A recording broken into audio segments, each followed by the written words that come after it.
এই মন্ত্রিসভার রাজ্য মন্ত্রিসভার আমাদের তফসিলি উপজাতি উন্নয়ন দপ্তরের মন্ত্রী বিকাশ দেববর্মা, যার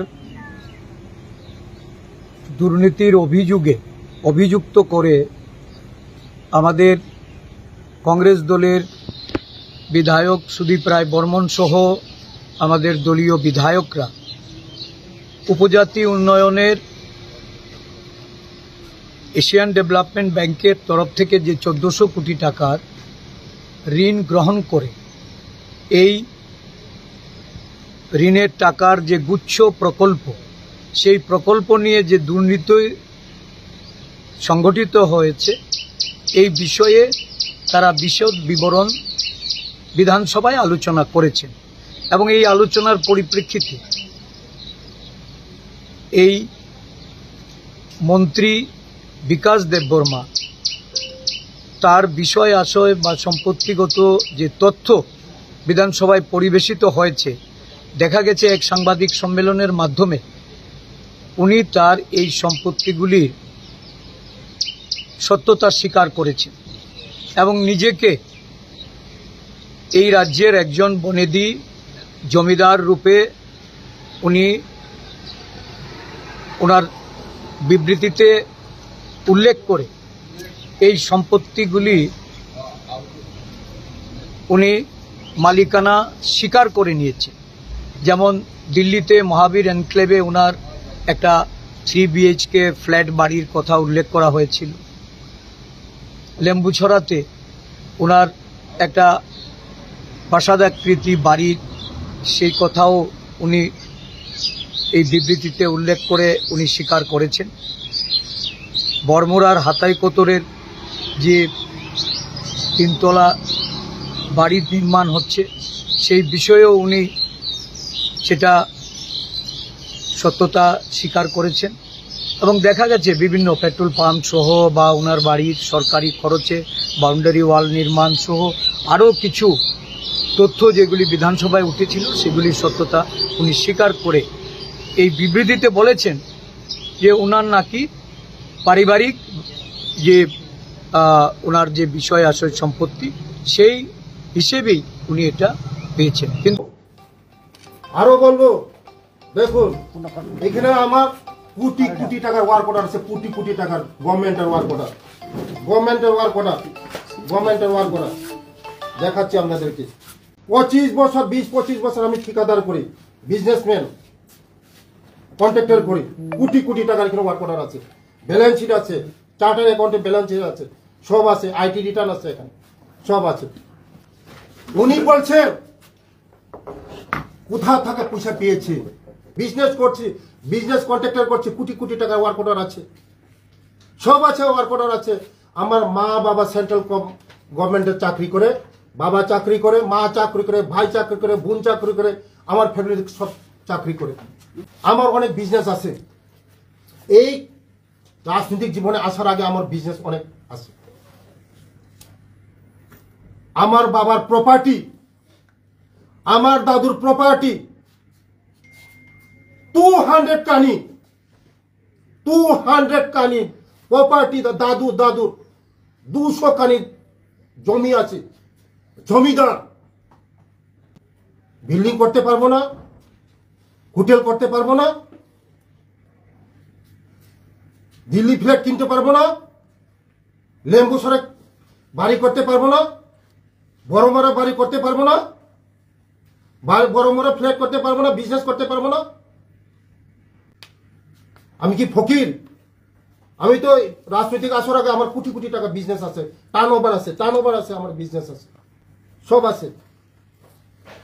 আর লেম্বুসরা বাড়ি করছে আমার ফ্যামিলি।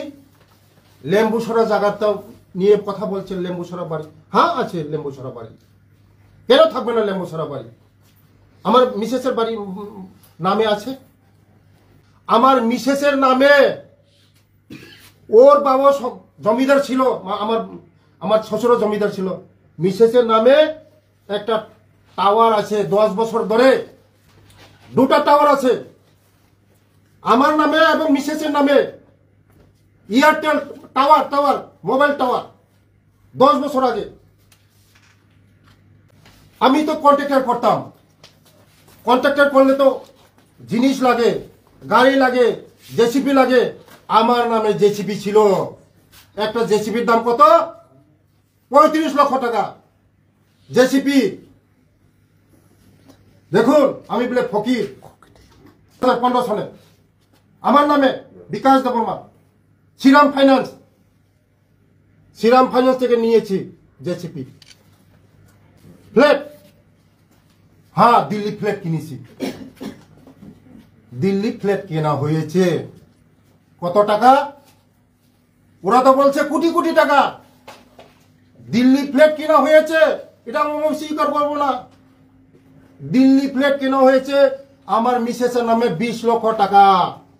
এটা রেজিস্টার, দিল্লি রেজিস্টার, 20 লক্ষ টাকা।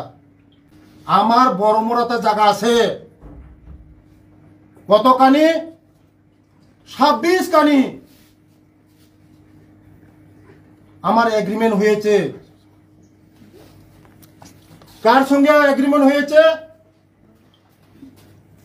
Is equal builders private limited,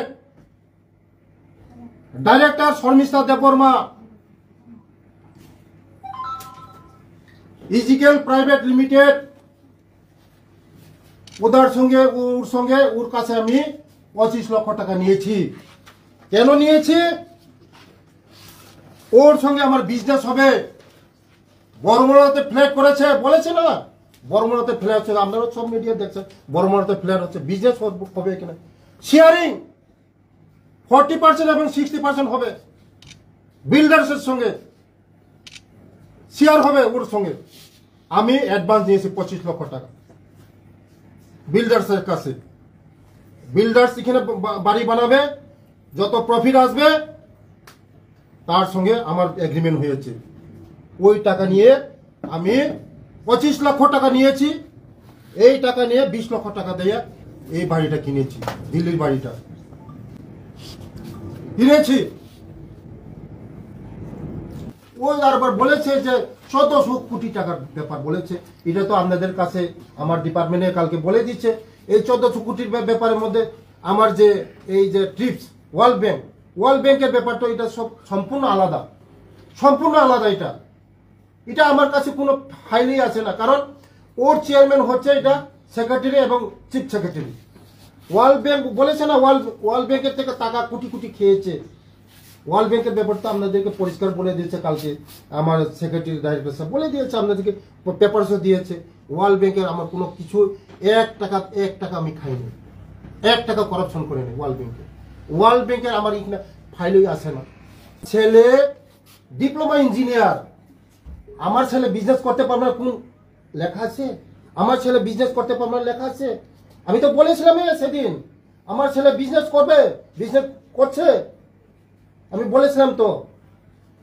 world ব্যাংকের ব্যাপারে তো ব্লেম উঠেছে আমাকে যে ওয়ার্ল্ড ব্যাংকে কোটি কোটি হাজার কোটি খেয়ে নিয়েছে। ওয়ার্ল্ড ব্যাংকের ব্যাপারটা ওরা ডিপার্টমেন্ট পরিষ্কার করে আপনাদেরকে বলে দিয়েছে। ওয়ার্ল্ড ব্যাংক গতকাল প্রেস করেছে, আজকে আমার ব্যাপারে আমি প্রেস করেছি। এটা সত্যি। এখানে তো আমার সিকিউরিটিরা থাকবে, সিকিউরিটি গার্ড থাকবে। আমি তো সরকারি টাকা নিয়ে এসে আমার বাড়ি করছি না। এটা সিকিউরিটির জন্য, সেফ গার্ডের জন্য, আমাদের যে হাউস বোটের সিকিউরিটির জন্য এটা বাউন্ডারিতে করা হচ্ছে। আমার সিকিউরিটি থাকবে তো এখানে, সিকিউরিটির ব্যাপার আছে। যে টাকাটা খরচ হয় সেটা কি পিডব্লিউডি থেকে খরচ হয় বাড়িটা নির্মাণ বা দেওয়াল নির্মাণ করতে, নাকি ট্রাইবাল ওয়েলফেয়ার থেকে খরচ হয়? এটা করা হয়েছে। এটা আপ টু খোয়াই ডিএম ছিল, ডিএম থেকে এটা আরডি ডিপার্টমেন্ট থেকে ব্লকে গিয়েছে, ব্লক থেকে করা হয়েছে। তো আমরা লক্ষ্য করলাম উনি যে এফিডেভিট দিয়ে 2023 সালে লড়াই করেছেন, সেই এফিডেভিটে এই সম্পত্তির কোনো উল্লেখ নেই। এবং সেখানে ইলেকশন কমিশনের গোচরে যেটা আছে মাত্র 56 লাখ টাকার ওনার স্থায়ী এবং অস্থায়ী সমস্ত সম্পত্তি, এবং ওনার ব্যাংক অ্যাকাউন্ট অন্যান্য খাতে উনি 1 লক্ষ সামথিং এই টাকার উনি স্টেটমেন্ট দিয়েছেন। 8 লক্ষ টাকার মতো উনি লাইবিলিটি দেখিয়েছেন। কিন্তু এর থেকে পরিষ্কার উনি ইলেকশন কমিশনে যে তথ্য জমা দিয়েছেন তাহলে এটা উনি হাইড করেছেন, গোপন করেছেন। আর নয়তো উনি মন্ত্রী হওয়ার সুবাদে এই যে অর্থ সমাগম ঘটেছে এটাকে উনি সত্যতা উনি স্বীকার করে নিয়ে আজকে এই উন্নয়নের অর্থ উনি গায়েব করেছেন। তো এই বিষয়গুলি অত্যন্ত সেন্সিটিভ। আমরা এই নিয়ে রাজ্যপাল মহোদয়ের সঙ্গে আমরা আলোচনা করেছি এবং ওনাকে আমরা বলেছি দলের পক্ষ থেকে যে মন্ত্রিসভার একজন সদস্য যদি এই ধরনের দুর্নীতির সঙ্গে যুক্ত থাকে তো তার বিরুদ্ধে সাংবিধানিকভাবে ব্যবস্থা গ্রহণ করার আপনি একমাত্র অথরিটি।